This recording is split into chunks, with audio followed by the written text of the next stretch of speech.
This is Cherwell TV reporting from the Conflict and Cultural Heritage Conference. We managed to interview some of the speakers today. So why is it important that Oxford students know about conflict and cultural heritage?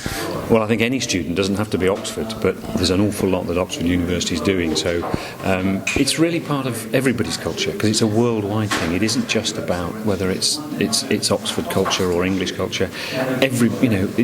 Palmyra means something to everybody. I was talking to somebody at dinner last night and they said they've never been there, but to them it's really important because they feel that if somebody's destroying it, and then that denies them the chance of going there. So I think it's really important that they visit.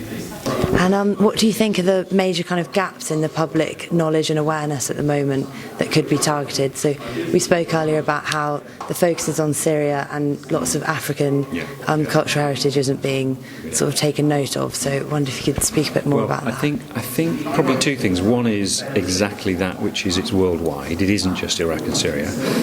There's no doubt that the Middle East and North Africa is particularly important because of the nature of its archaeology. It's really, really significant. But the other is, and that came out in the discussion, which is not to allow ourselves to fall prey to the poor journalism that does happen and actually try and research it. So the lady that was talking earlier in the discussion, she says she's from Iraq, but she's Christian. And she says generally people don't think there are Christians in Iraq. Of course there are. There's a church in Baghdad, St. George's. In Jordan, for example, a third of the population used to be Christian. So understand, it's really, what I would say to people is, don't just look at the headlines, look behind the headlines and dig deeper, because it's a big story to be told, and it's worldwide. What's being lost is a really difficult question to answer because, of course, we just don't have the information. All that we're told about is what, in effect, Islamic State are telling us through their very sophisticated media outlet. So we have to be very careful about thinking about the volume of material. We imagine vast amounts, and obviously they're targeting the most impressive monuments. And what's the role of the universities' museums like the Ashmolean in this kind of process? Very much it's about education. It's what Oxford does best, of course. It's about constructing stories based on the evidence to illuminate our own past and getting that out, making people understand how everything is connected. And if you start removing some of those pieces, you lose part of yourself. Should we be talking about this when all these other people have died? And that is how you explain it, really. Is that's why.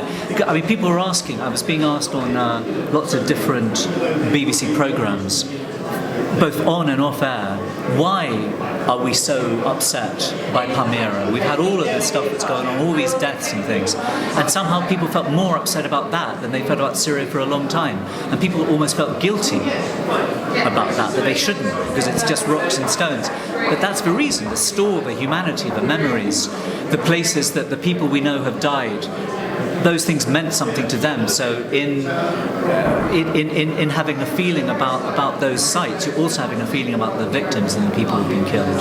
So that kind of leads on to my next question. How do you keep people listening to these stories when they're coming up so often in the headlines every day? The thing is, in a sense, you keep people listening, obviously, by trying to find different angles. But at a certain point, you lose it. You lose people listening, you lose people watching. We move away from the story for a while. I mean, the Syria story, just like the Iraq story, had moved away from the headlines. What brought it back to the headlines here was that it suddenly was having a direct impact, or might have a direct impact on people's lives with the refugee crisis. So suddenly people were seeing that what's happening there is having an impact on us. And that put pressure on the politicians to start taking action, which then makes news. And my other question was, so where do you think the media as a whole could improve in terms of its reporting on cultural heritage issues? Cultural heritage issues. Yeah. Well, it's like everything. I mean, we tend, as I'm saying, when you're telling the story, you want to find a new angle. So the cultural heritage became a new angle. But the thing that obviously mainstream media isn't good at is going for a story for the long term and getting to the story before it hits. So we should be looking, for example, it sort of came up, I think, today, at places where, I was thinking of like Leptis Magna in Libya, Jerash and places like that in Jordan, places which could come under attack at any time. in the next year or so. We should be looking at telling the stories of what communities or what international organisations are trying to do to protect them now, okay, rather than waiting till the day that they're destroyed.